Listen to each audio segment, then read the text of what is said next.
ನಮಸ್ಕಾರ. ವಿಕೆ ಡಿಜಿಟಲ್ ನ್ಯೂಸ್ಗೆ ಸ್ವಾಗತ. ವೀಕ್ಷಕರೇ, ತಮಗೆಲ್ಲ ಸ್ವಾತಂತ್ರ್ಯ ದಿನಾಚರಣೆಯ ಹಾರ್ದಿಕ ಶುಭಾಶಯಗಳನ್ನು ಕೋರುತ್ತದೆ ವಿಕೆ ಡಿಜಿಟಲ್ ನ್ಯೂಸ್. ಚೆಸ್ ಕ್ರೀಡೆಯಲ್ಲಿ ಭಾರತ ಜಾಗತಿಕ ಮಟ್ಟದಲ್ಲಿ ಸಾಧಿಸಿದ ಅಭೂತಪೂರ್ವ ಪ್ರಾಬಲ್ಯವನ್ನು ರಾಷ್ಟ್ರಪತಿ ಶ್ರೀಮತಿ ದ್ರೌಪದಿ ಮುರ್ಮು ಶ್ಲಾಘಿಸಿದ್ದಾರೆ. ಸ್ವಾತಂತ್ರ್ಯೋತ್ಸವದ ಮುನ್ನಾ ದಿನ ಗುರುವಾರ ದೇಶವನ್ನು ಉದ್ದೇಶಿಸಿ ಮಾತನಾಡಿದ ಅವರು, ಕ್ರೀಡಾ ಕ್ಷೇತ್ರದಲ್ಲಿ ಭಾರತ ಪರಿವರ್ತನೆಯ ಹಾದಿಯಲ್ಲಿ ಸಾಗಿದೆ ಎಂದರು. ನಮ್ಮ ಯುವ ಕ್ರೀಡಾಪಟುಗಳಲ್ಲಿ ಆತ್ಮವಿಶ್ವಾಸ ಹೆಚ್ಚಾಗಿದ್ದು, ಕ್ರೀಡೆಗಳಲ್ಲಿ ಮೈಲಿಗಲ್ಲುಗಳನ್ನು ಸಾಧಿಸುತ್ತಿದ್ದಾರೆ. ಉದಾಹರಣೆಗೆ, ಚೆಸ್ನಲ್ಲಿ ಭಾರತದ ಯುವ ಆಟಗಾರರು ಹಿಂದೆಂದೂ ಕಾಣದಷ್ಟು ಪ್ರಾಬಲ್ಯ ತೋರಿದ್ದಾರೆ ಎಂದು ರಾಷ್ಟ್ರಪತಿಗಳು ಅಭಿಪ್ರಾಯಪಟ್ಟರು. ವಿಶ್ವ ಚಾಂಪಿಯನ್ ಗುಕೇಶ್, ಮಹಿಳಾ ವಿಶ್ವಕಪ್ ವಿಜೇತೆ ದಿವ್ಯಾ ದೇಶ್ಮುಖ್, ಕೊನೇರು ಹಂಪಿ, ಯುವ ಆಟಗಾರ್ತಿಯರಾದ ವೈಶಾಲಿ ಪ್ರಜ್ಞಾನಂದ, ಅರ್ಜುನ್ ಇರಿಗೇಶಿ, ವಿದಿತ್ ಗುಜರಾತಿ ಮೊದಲಾದ ಚೆಸ್ ಪಟುಗಳ ಹೆಸರುಗಳನ್ನು ಉಲ್ಲೇಖಿಸಿದರು. ವೀಕ್ಷಕರೇ, ಇಂದು ನಮಗೆ ಸ್ವಾತಂತ್ರ್ಯ ದೊರೆತ ದಿನ. ಬ್ರಿಟಿಷ್ ಆಳ್ವಿಕೆಯಿಂದ ನಾವು ಮುಕ್ತರಾದ ದಿನ. ಇಂದು ದೇಶ 79ನೇ ಸ್ವಾತಂತ್ರ್ಯ ದಿನಾಚರಣೆಯನ್ನು ಸಂಭ್ರಮದಿಂದ ಆಚರಿಸುತ್ತಿದೆ.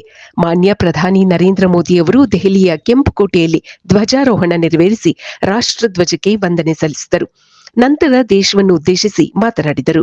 ಬಾಹ್ಯಾಕಾಶ ಕ್ಷೇತ್ರದಲ್ಲಿ ನಮ್ಮ ಸಾಧನೆಗೆ ಇಡೀ ದೇಶವೇ ಹೆಮ್ಮೆ ಪಡುತ್ತಿದೆ ಎಂದರು. ಎಲ್ಲಾ ಕ್ಷೇತ್ರಗಳಂತೆ ಬಾಹ್ಯಾಕಾಶ ವಲಯದಲ್ಲಿಯೂ ಸ್ವಾವಲಂಬಿಯಾಗಲು ಭಾರತ ಶ್ರಮಿಸುತ್ತಿದೆ. ಮಾನವನನ್ನು ಇಂಟರ್ನ್ಯಾಷನಲ್ ಸ್ಪೇಸ್ ಸ್ಟೇಷನ್ಗೆ ಕರೆದೊಯ್ಯುವ ಗಗನಯಾನ ಮಿಷನ್ ಸಜ್ಜಾಗುತ್ತಿದೆ ಎಂದು ಪ್ರಧಾನಿಗಳು ಮಾಹಿತಿ ನೀಡಿದರು. ಕೇಂದ್ರ ಸರ್ಕಾರವು ಇತ್ತೀಚಿನ ದಿನಗಳಲ್ಲಿ ತಂದಿರುವ ಸುಧಾರಣಾ ಕ್ರಮಗಳಿಂದಾಗಿ 300ಕ್ಕೂ ಅಧಿಕ ನವೋದ್ಯಮಗಳು ಬಾಹ್ಯಾಕಾಶ ಕೇಂದ್ರದಲ್ಲಿ ಸಕ್ರಿಯವಾಗಿದೆ. ಸಾವಿರಾರು ಯುವಕರು ಈ ಕ್ಷೇತ್ರದಲ್ಲಿ ಕೆಲಸ ಮಾಡುತ್ತಿದ್ದಾರೆ. ಇದು ನಮ್ಮ ಯುವಕರ ಸಾಮರ್ಥ್ಯ. ನಾವು ನಮ್ಮ ಯುವ ಸಮೂಹದ ಮೇಲೆ ಇರಿಸಿರುವ ವಿಶ್ವಾಸದ ಸಂಕೇತ ಎಂದು ಪ್ರಧಾನಿ ನರೇಂದ್ರ ಮೋದಿ ತಿಳಿಸಿದರು. ನಮ್ಮ ದೇಶಕ್ಕೆ ಸ್ವಾತಂತ್ರ್ಯ ಬಂದು 79 ವರ್ಷ ತುಂಬಿದ್ದು, ಈ ಹಿನ್ನೆಲೆಯಲ್ಲಿ ಬೆಂಗಳೂರಿನ ಮಾಣಿಕ್ ಷಾ ಮೈದಾನದಲ್ಲಿ ಮುಖ್ಯಮಂತ್ರಿ ಸಿದ್ದರಾಮಯ್ಯ ಧ್ವಜಾರೋಹಣ ನೆರವೇರಿಸಿದರು. ಧ್ವಜಾರೋಹಣದ ಬಳಿಕ ತೆರೆದ ಜೀಪ್ನಲ್ಲಿ ಪೆರೇಡ್ ವೀಕ್ಷಣೆ ಮತ್ತು ಗೌರವ ರಕ್ಷೆ ಸ್ವೀಕರಿಸಿದರು.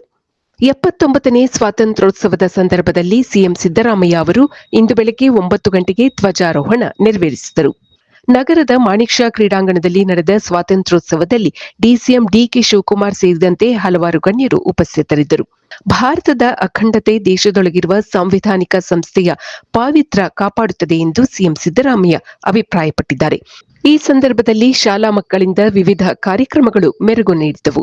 KSRP, CRPF, BSF, Goa police ತಂಡ ಸೇರಿ ವಿವಿಧ ಇಲಾಖೆಯ 35 ತುಕಡಿಗಳಲ್ಲಿ 1150 ಮಂದಿಯಿಂದ ಪಥಸಂಚಲನ ಮತ್ತು ಸರ್ಕಾರಿ ಮತ್ತು ಬಿಬಿಎಂಪಿಯ 1150 ವಿದ್ಯಾರ್ಥಿಗಳು ಹಾಗೂ ಕರ್ನಾಟಕ ಪೊಲೀಸ್ ಸಮೂಹ ವಾದ್ಯಮೇಳದ 253 ಅಧಿಕಾರಿ ಹಾಗೂ ಸಿಬ್ಬಂದಿಗಳು ಸಾಂಸ್ಕೃತಿಕ ಕಾರ್ಯಕ್ರಮಗಳನ್ನು ನಡೆಸಿಕೊಟ್ಟರು. ಇದಕ್ಕೂ ಮೊದಲು ಸಿಎಂ ಸಿದ್ದರಾಮಯ್ಯ ತಮ್ಮ ಅಧಿಕೃತ ನಿವಾಸವಾದ ಕಾವೇರಿಯಲ್ಲಿ ಧ್ವಜಾರೋಹಣ ನೆರವೇರಿಸಿ ನಾಡವಾಸಿಗಳಿಗೆ ಸ್ವಾತಂತ್ರ್ಯೋತ್ಸವದ ಶುಭ ಹಾರೈಸಿದರು. ಆಗಸ್ಟ್ 14ರಂದು ರಜನಿಕಾಂತ್ ಅವರ ಬಹುನಿರೀಕ್ಷಿತ ಚಿತ್ರ ಕೂಲಿ ಚಿತ್ರಮಂದಿರಗಳಲ್ಲಿ ರಿಲೀಸ್ ಆಗಿದೆ. ಕನ್ನಡದ ಮೇರುನಟ ಉಪ್ಪಿ, ಆಮೀರ್ ಖಾನ್, ತೆಲುಗಿನ ನಾಗಾರ್ಜುನ್ ರಜನಿಕಾಂತ್ ಅವರೊಂದಿಗೆ ತೆರೆ ಹಂಚಿಕೊಂಡಿದ್ದಾರೆ. ಬೆಂಗಳೂರಿನಲ್ಲಿ 2000ಕ್ಕೂ ಹೆಚ್ಚು ಸ್ಕ್ರೀನ್ಗಳಲ್ಲಿ ರಜನಿಕಾಂತ್ ಅಭಿನಯದ ಕೂಲಿ ಚಿತ್ರ ಪ್ರದರ್ಶನವಾಗಲಿದೆ. ತಮಿಳುನಾಡಿನ ಸೂಪರ್ ಸ್ಟಾರ್ ರಜನಿಕಾಂತ್ ಚಿತ್ರೋದ್ಯಮದಲ್ಲಿ 50 ವರ್ಷಗಳನ್ನು ಪೂರೈಸಿದ್ದಾರೆ.